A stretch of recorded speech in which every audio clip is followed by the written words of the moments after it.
अस्सलामु अलैकुम दोस्तों। आज की वीडियो में हम आपको बताएंगे कि हज़रत इब्राहीम अलैहिस्सलाम की अज़वाज मुत्तहरात हज़रत सारा और हज़रत हाजरा के बारे में।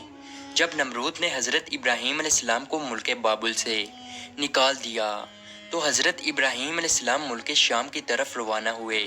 उनके साथ उनकी बीवी हज़रत सारा और उनके भतीजे हज़रत लूत अलैहिस्सलाम थे। जब हज़रत सारा का निकाह हज़रत इब्राहीम अलैहिस्सलाम के साथ हुआ तो हज़रत सारा काफ़ी असवदा हाल थी। उनके पास बहुत सी ज़मीनें और मवेशी थे। आपने तमाम अमवाल हज़रत इब्राहीम अलैहिस्सलाम को बख्श दिए। हज़रत इब्राहीम अलैहिस्सलाम ने अपनी महारत से तमाम उमूर की इस्लाह की।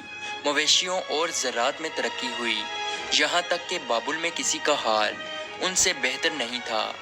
इसलिए ये सारा माल नमरूद ने हज़रत इब्राहीम अलैहिस्सलाम से लेने की कोशिश की, जिसका तमाम अहवाल और हज़रत इब्राहीम अलैहिस्सलाम की इब्तदाई ज़िंदगी पर तफसीली वीडियो हम पहले ही बना चुके हैं, जिसका लिंक डिस्क्रिप्शन में दिया गया है।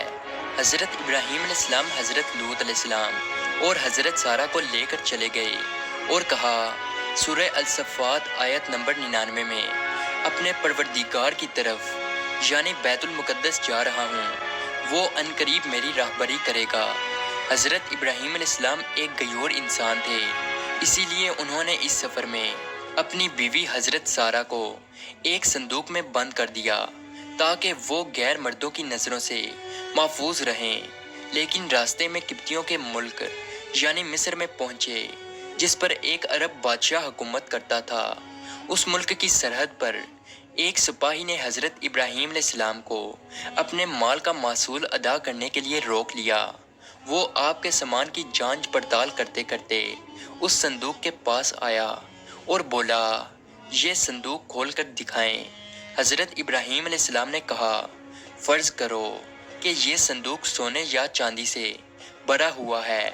अब इसके लिए जो कुछ तुम चाहते हो मैं वो तुमको दे देता हूँ, लेकिन तुम इसको मत खोलो। उसने कहा, जब तक संदूक नहीं खोलोगे इसका हिसाब नहीं हो सकता। इसी इसना में उसने संदूक खोल दिया। जब उसकी नज़र हज़रत सारा के हसीन जमील चेहरे पर पड़ी तो वो कहने लगा, अब तो मैं तुम्हारे और इस औरत के बारे में बादशाह को इत्तला ना कर दूं, तब तक मैं तुम्हें आगे नहीं जाने दूंगा। चनाचा उसने किसी शख्स को भेजकर बादशाह को इस मामले से आगाह किया। बादशाह ने चंद लोगों को भेजा कि संदूक उठा कर ले आए। हज़रत इब्राहीम अलैहिस्सलाम भी साथ चले और फरमाया कि जब तक मेरे जिस्म में जान बाकी है तब तक मैं संदूक से जुदा नहीं हो सकता। जब बादशाह को ये इत्तला दी गई तो उसने हुक्म दिया कि इब्राहीम को भी ताबूत के साथ आने की इजाज़त दी जाए। चनाचा इब्राहीम अलैहिस्सलाम को ताबूत और उनके तमाम सामान के साथ बादशाह के पास ले जाया गया। जब आप उसके सामने पहुंचे और उसकी नज़र हज़रत सारा पर पड़ी तो उसने बेइख्तियार अपना हाथ उनकी जानिब बढ़ाया।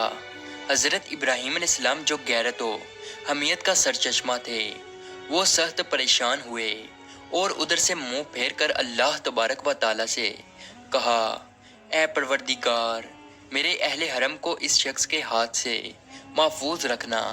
उसी वक्त बादशाह का हाथ सूखी लकड़ी की मानंद हो गया और उसने हज़रत इब्राहीम अलैहिस्सलाम को मुखातिब होकर कहा, क्या तुम्हारे खुदा ने मेरा हाथ खुश्क कर दिया है?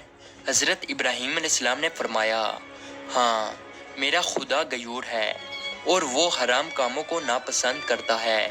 बादशाह ने कहा, आप अपने खुदा से दुआ करें कि वो मेरा हाथ ठीक कर दे। मैं आपके हरम के साथ कोई ऐसी हरकत नहीं करूँगा। चनाचा हज़रत इब्राहीम अलैहिस्सलाम ने दुआ की और बादशाह ठीक हो गया। ताहम उसने दोबारा हज़रत सारा की जानिब देखा और अपना हाथ उनकी तरफ बढ़ाया। इस पर पहले की तरह उसका हाथ खुश्क हो गया। तब दोबारा उसने हज़रत इब्राहीम अलैहिस्सलाम से दुआ की, दरख्वास्त की। आपने फरमाया, अब मैं तुम्हारे हाथ के शफायाब के लिए इस शर्त पर दुआ करूँगा कि तुम फिर से अपना हाथ आगे नहीं बढ़ाओगे। अगर तुम ऐसा करो और तुम्हारा हाथ खुश्क हो जाए तो फिर तुम मुझसे दुआ के लिए नहीं कहोगे। بادشاہ نے یہ شرط مان لی۔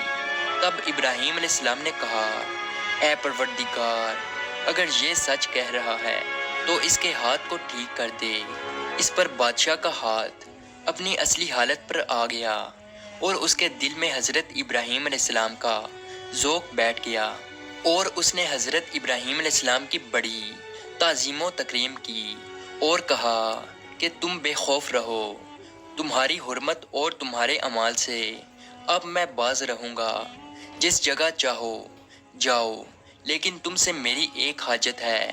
ابراہیم علیہ السلام نے پوچھا، وہ کون سی حاجت ہے؟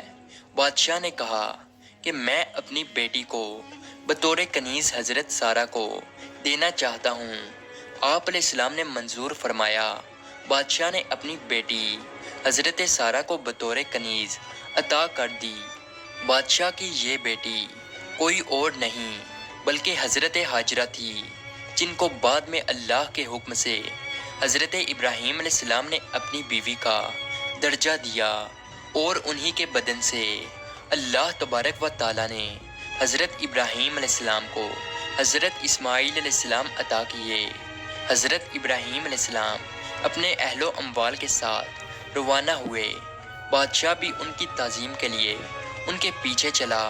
خدا نے ابراہیم علیہ السلام کو وحی کی کہ کھڑے ہو جاؤ اور اس بادشاہ کے آگے نہ چلو جس پر قابو پا چکے ہو، بلکہ اس کو آگے کرو اور خود اس کے پیچھے چلو اور اس کی تعظیم کرو، کیونکہ وہ بادشاہی کے باوجود مغلوب اور ناچار ہے، خواہ نیکوکار ہے یا بدکار۔ یہ سن کر ابراہیم علیہ السلام کھڑے ہو گئے اور بادشاہ سے کہا، آگے چلو کہ میں تمہاری تعظیم کروں اور تم کو مقدم رکھوں اور تمہاری عزت و احترام کی وجہ سے تمہارے پیچھے چلوں۔ بادشاہ نے پوچھا، کیا ہوا؟ تمہارے خدا نے ایسی وحی کی ہے؟ ابراہیم علیہ السلام نے کہا، ہاں۔ اس نے کہا، میں گواہی دیتا ہوں کہ تمہارا خدا صاحب جلال، بردبار اور کریم ہے۔ تم نے اپنے دین کی طرف مجھے راغب کر لیا ہے۔ بادشاہ نے ابراہیم علیہ السلام کو رخصت کیا اور وہ روانہ ہو گئے۔ اس ملک سے نکل کر حضرت ابراہیم علیہ السلام ملک شام پہنچ کر ایسی جگہ پر ٹھہرے جو فلسطین اور شام سے آنے جانے والوں کا راستہ تھا۔ اس راستے پر اللہ کے نیک بندوں نے رہنا شروع کر دیا۔ امید ہے کہ آج کی ویڈیو آپ کو اچھی لگی ہو، تو اسے لائک اور سبسکرائب ضرور کیجیے گا۔ ملتے ہیں اگلی ویڈیو میں، تب تک کے لیے اللہ حافظ۔